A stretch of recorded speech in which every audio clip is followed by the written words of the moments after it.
Welcome to the History Podcast. In this episode, we will travel back to the history of Jamaica and the early days of the freedom fighters known as the Maroons. The early days of the Jamaican Maroons Rebellion were a thrilling saga of defiance and resilience. Imagine this: enslaved Africans, yearning for freedom, break the shackles of captivity and flee into the island's rugged interior. There, in the dense jungles and steep mountains, they forge a new society based on autonomy and self-determination. This is the story of the Jamaican Maroons, who for over a century waged a guerrilla war against the mighty British Empire. Their fight for freedom began in the mid-17th century, shortly after the English captured Jamaica from the Spanish in 1655. The brutality of the English slave system fueled the flames of rebellion. News of escapees finding refuge in the mountains spread like wildfire, inspiring others to make a daring dash for freedom. These early Maroon settlements were far from idyllic. They were constantly on guard, living a precarious existence. The British, determined to maintain control and quell any potential slave uprisings, launched punitive expeditions into the mountains. But the Maroons, with their superior knowledge of the terrain and exceptional fighting skills, proved formidable adversaries. One of the most prominent Maroon leaders to emerge during this period was Juan de Serres, a former Spanish slave with a reputation for bravery and tactical brilliance.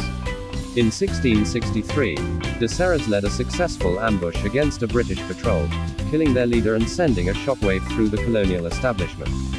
This daring act marked the beginning of a protracted conflict that would become known as the First Maroon War.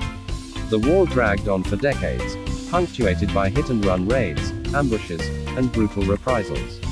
The Maroons, though vastly outnumbered, used their mastery of guerrilla warfare to great effect. They struck at British plantations and disrupted supply lines, inflicting significant economic damage. The British, frustrated by their inability to crush the Maroon resistance, resorted to increasingly brutal tactics.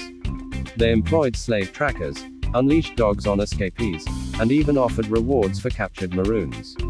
But the Maroons remained resolute, their spirit unbroken. As the 18th century dawned, a new generation of Maroon leaders rose to prominence. On the western side of the island, the Leeward Maroons were led by the cunning and ruthless Cudjoe.